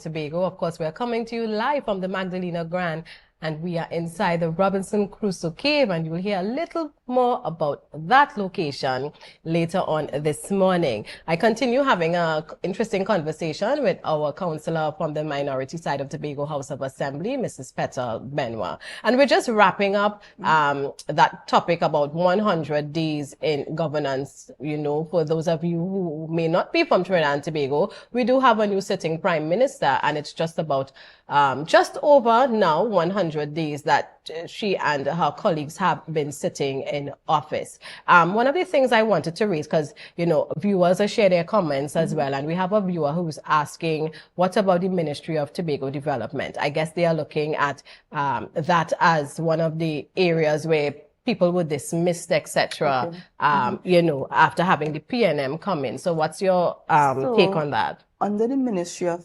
Tobago Development back then, there were some controversial matters that would have come to hand. And one of the things that was very clear on the campaign trail in 2015 is that the government will seek to do something with the Ministry of Tobago Development, because we know there were some complaints from the past Tobago House of Assembly that the Ministry of Tobago Development was infringing on some of its rights, and they were doing things that the then Tobago House of Assembly thought that was under the 5th schedule and was not in keeping with the Tobago House of Assembly Act. And I think on many occasions there were battles in the public domain between the Tobago House of Assembly and the then Ministry of Tobago Development. And one of the campaign promises on the PNM's platform is that if elected, the PNM will do something about the Ministry of Tobago Development. And clear plans was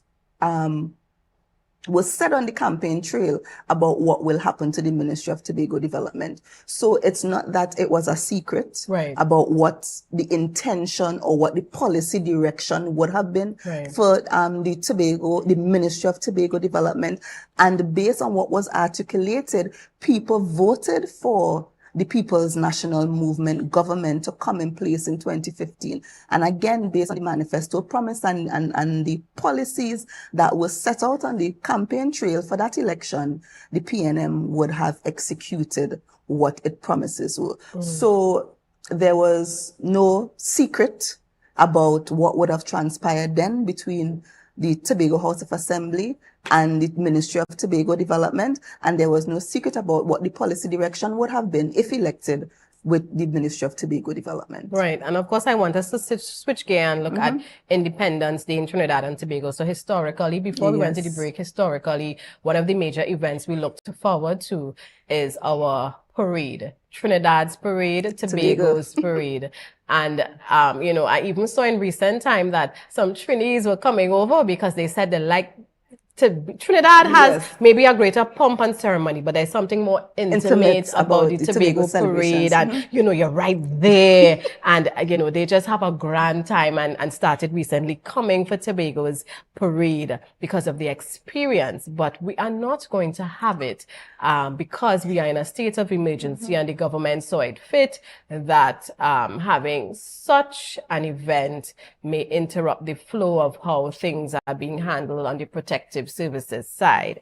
My two boys are quite disappointed, I think, right? And I know many of us are disappointed, but it is what it is. Now, where you sit, of course, and I know people are also talking about how it would affect us, the economic side, the social side. But I also saw in Tobago, because I'm not sure what's happening in Trinidad, but I saw a full day of activity for people in Tobago. So while the parade may not be there, you know, I saw a bike race, I saw a marathon, I see we're having, you know, the Esplanade is going to be busy. And of course, it's designated as a day of prayer. So I saw that on the calendar for that day, there's a prayer service, and then there's a gospel concert in the evening, and even, I think, movies in the Botanic. So although we have that removed, it seems as though the Tobago House of Assembly and other private entities, because some of these were on the calendar even before this announcement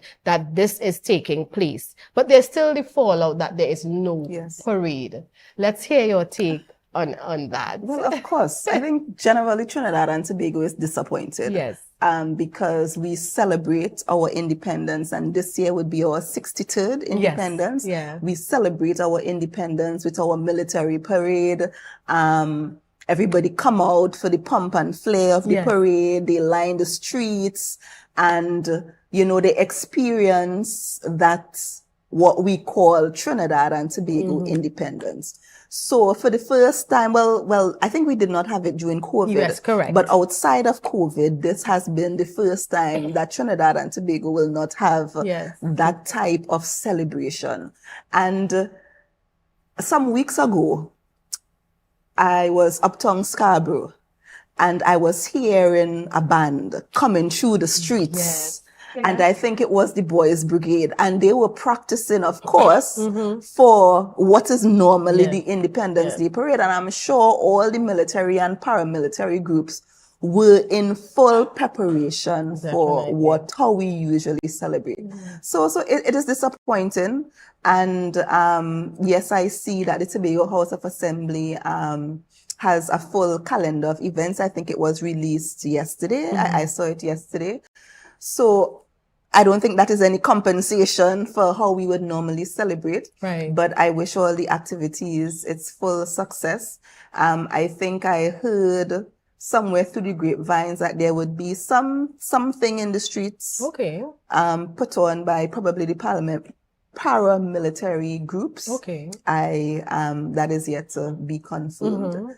But I also want to speak to the whole economic issue, because a lot of people look forward to coming to ply their trade. Right. Selling snow cones, selling, you know, hot dogs, selling paraphernalia, because of course on that day people will want to buy the Trinidad and Tobago flags, the bandanas, you know, whatever that if was. we don't remember the red, white and black on that day.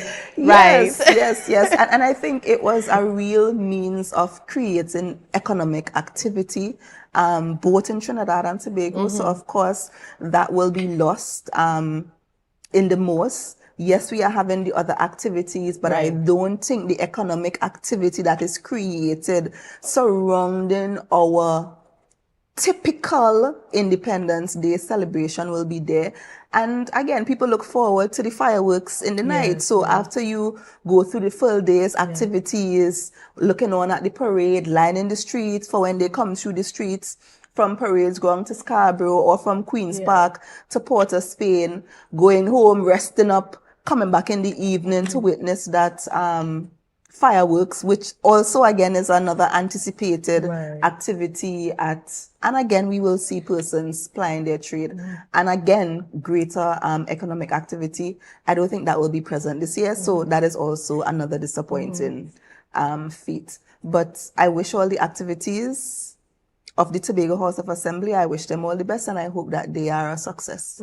And, you know, you mentioned the Boys Brigade, and I also saw and heard the Pathfinder band practicing. And when the announcement was made, I actually thought of the Pathfinder band and Boys Brigade, and I'm like, they will be so disappointed because that's a big thing for them. I saw them practicing. I actually witnessed them practicing in the streets of Scarborough Uptown like twice during the period. So I was up there for a meeting, and they were coming through the streets, going around the Tambourine, that car park up Scarborough there, Tambourine Square, and I could just imagine how disappointing they were to hear that.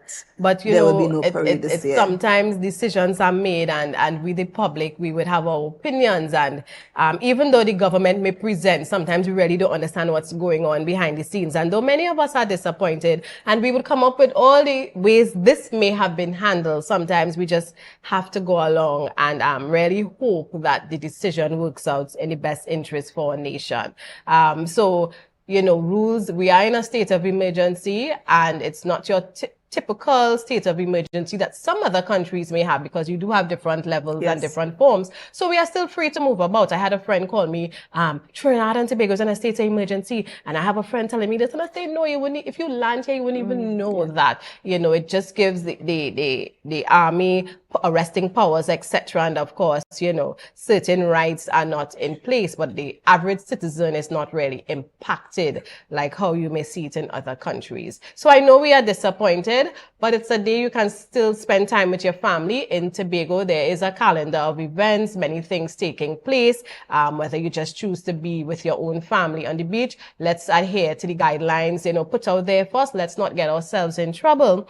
And of course, you know, remember to rep the red, white, and black. Not just on Independence Day. We are a people who, we don't understand what loyalty is to our country, you know. We just want to get, but what are we giving? So take it as a day really to reflect on what you can do for your country. What are you doing? What are you doing to contribute to your immediate neighborhood? You know, and not just saying, well, the boys on the block, because all of us can contribute. How are you raising your children? Are you raising them to be productive citizens, you know, forward thinking, and not just looking for a government work, but be entrepreneurs, create something, build, and really grow so that Trinidad and Tobago can continue to take its place in this world and really be above the rest. So just think about it. That's just my little opinion on how things work sometimes, but I want to thank you so much for spending time with us and sharing as we looked at the first 100 days and even, you know, chatting about how we feel about this independence shake-up, if I could call it that, because it is that for some of us, you know. So of course, viewers, let me remind you, we are at the Magdalena Grand this morning, the Robinson Crusoe Cave, and when we return, we will chat with Rhea Sampson, event coordinator, and she'll tell us something about this space we are in. So we're going to a quick break, and I want to remind you about books and office supplies. They will be open this Sunday, the Monday, which is the Independence Day holiday, and of course on September 7th, that's the Sunday before school reopens. So check them out, 10 a.m. to 3 p.m. And of course, they are waiting for you to come down so that they can supply you with all your back to school needs.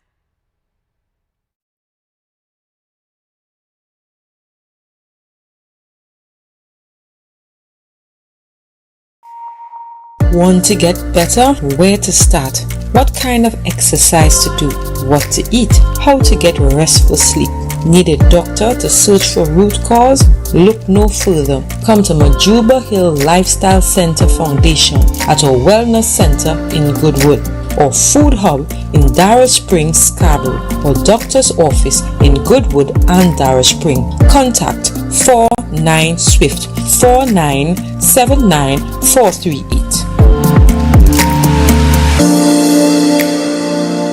Coconut's Cafe, the buffet restaurant that specializes in all your tasty local dishes. For breakfast and for lunch. Breakfast includes coconut bake and sada roti, served with chokers, buljoil, and sausages in tomato sauce. Not forgetting beef and cheese pies, shepherd's pie, macaroni pie, and rice in various styles. Meats served in a variety of flavors, garden salads and pasta salads. All this accompanied by fruit juices, coconut water, your choice of a great combination to appease your taste buds. So call us today to order, as we are here to accommodate your busy schedules or if you are having a cooking day off.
Goals, we've got them. At S&R Hair Fantasy, we provide a wide variety of quality hair, the latest hair accessories, adult toys, skin lightening products, female underwear, and much more under one roof. Check us out on Shelbourne Street in Plymouth or call us at 317-0808. We're open Monday through Saturday, 10 a.m. to 6 p.m. S&R Hair Fantasy, for queens who know exactly what they want.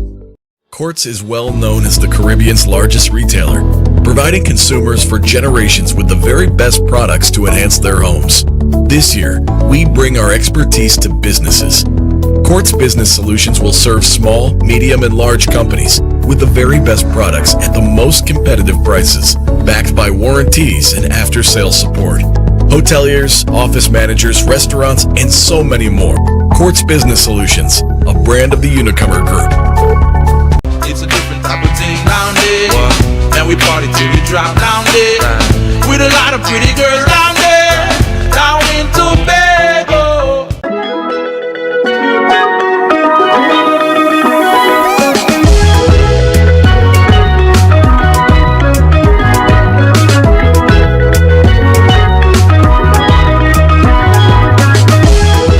TEMPA in your wall. Alright, she's here. Welcome. It's Take Your Shot, your truly Junior K. This is where we have real fun. We drink responsibly. We play drinking games. We conduct interviews with some of your favorite stars. Back again, and then actually breakthrough in 2017 with Taillight. Remind us of it? Put on your taillight, reverse and back. And then if you beat it, keep it. Drink or sink it, real simple. So we're gonna ask a particular question, and if he answers, he doesn't have to drink. So the first question is, if you had to choose Squid, your girl or your mom? What? I'm gonna sing a piece of a song. I am not a singer, all you know that by now. Can't sing, right? But let's try for the purpose of the show. Right. You have to figure out the song, sing a piece of the song, identify the artist. Call out the bridal. That's the one, know that one, eh? So call out the bridal party.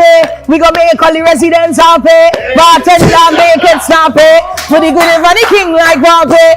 And it is like...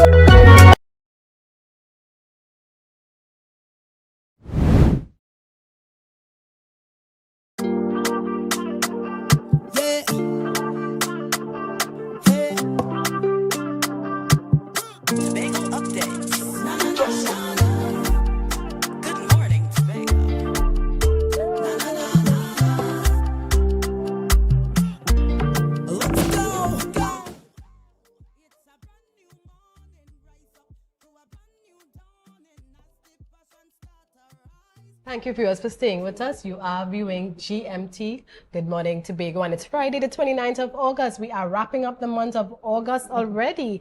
And sitting next to me is a beautiful Rhea Sampson, event coordinator. And it's always a pleasure to be at Magdalena Grand and sit with one of their staff. If it's not Rhea, you know, someone from marketing, but we like when Rhea comes on. She is the event coordinator. She has to have a fun personality, right? If she is sitting at the helm of events. And I know, you know, when we think about events, Rhea, we think about, yes, of course, the fun side, but I know you have a lot to do. And to pull off events and make it a stellar event and, you know, a signature, you have to put in the hours, you and your team, you know. Yes. So kudos, because I always hear positive feedbacks about any event you all host. So continue the excellent work. And of course, something new in the making, right? So this morning, we are coming to you from what is called as the Cave, the Crusoe Cave, right? It is the Robinson Crusoe pub, but we call it the Cave. And it's called that for a reason. I don't know how much of the set you can see where we are, but I almost feel as though I am on deck on some pirate ship. I see the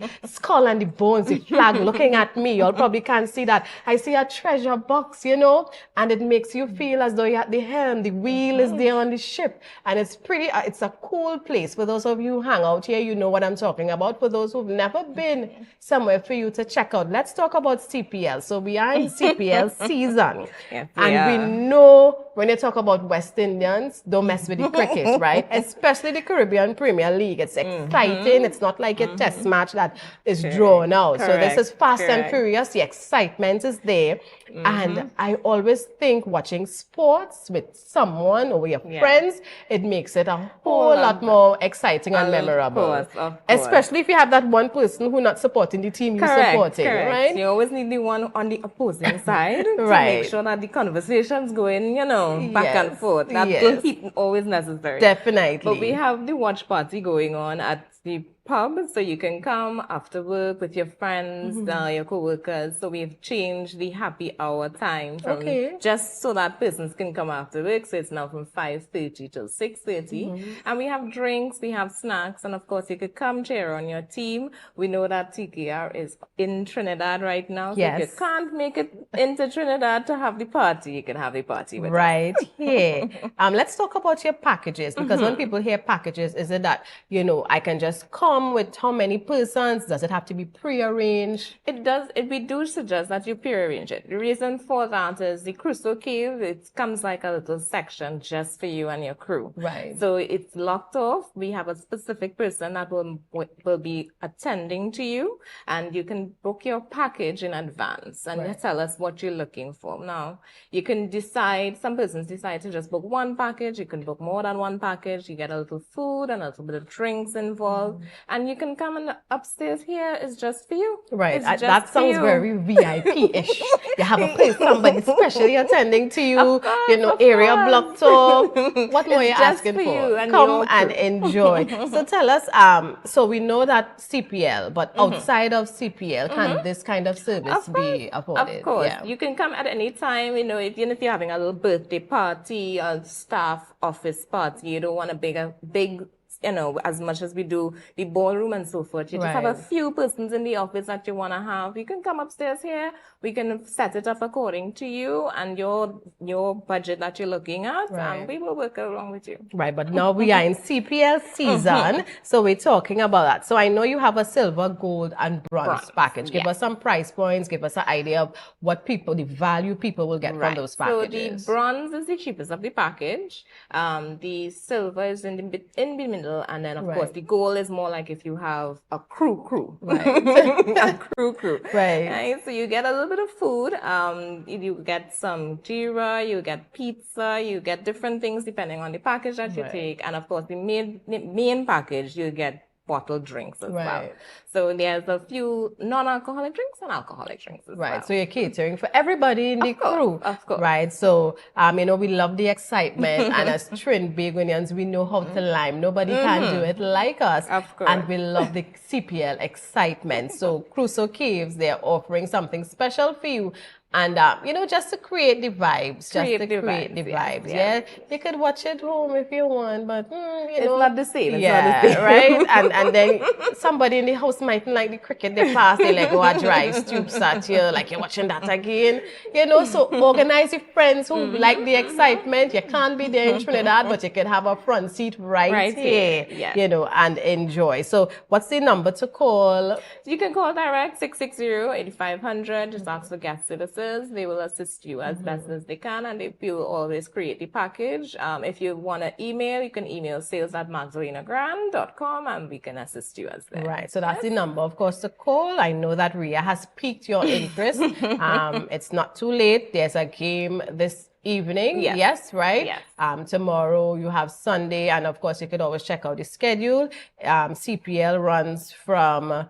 Well, it started the 14th of August and it goes to the 21st of September. Correct. So I know some of us don't like to watch it too early. We wait for the Trini games. We wait until it gets a little more when the knockouts, have occurred and we see the stronger teams lining up. So remind us the happy hours again, because you have changed it. Happy hours this particular time, just for the CPL watch party, is from 5:30 till 6:30. So you can come in after work and have a few drinks and then stay for the CPL matches. All right. So there you have it. Something to do, somewhere to be. Organize your crew, come into the cave. You've never been here, use the opportunity, take advantage of these special packages, and just bring the vibes and join the vibes that here, make new friends, enjoy life. All right. So thank you so much, Ria, for sharing with us. Again, it's always a pleasure when the Tobago updates crew. Let me say crew. I don't know if somebody planning something here as well, right? Can come to the Magdalena Grand, whether we are here, we at the lounge, wherever we are, whether we are at the golf shop. It's always a pleasure to be at the Magdalena Grand, because we like when we get to go on the outside, and when you get to spend time with beautiful people in beautiful places, it's even better. So viewers, thank you so much for spending time with us this morning. I am your host, Natalie C.D. Richardson. It's always a pleasure to spend my Friday morning with you. And it is a long weekend. Might have a little more craziness out there. Remember, you are your brothers. Keep up. Pace yourself. Tobago people, we behaving crazy on the roads. Let's respect each other, respect each other's space. We'll get there. Tobago real small. We will get there. All right, leave home a bit earlier so you wouldn't be overtaking when there's a solid line on the highway, or where there's absolutely nowhere for you to pass, but you create that space and somebody runs off the road. Be smart, and remember, this is a beautiful place. Let's continue to be a beautiful people. So until next time, GMT next week, and of course our morning show. So stay tuned. Throughout the weekend as well, we're bringing to you whatever action is happening on the island. And again, thank you for your support and your loyalty. And that's it for us here this morning.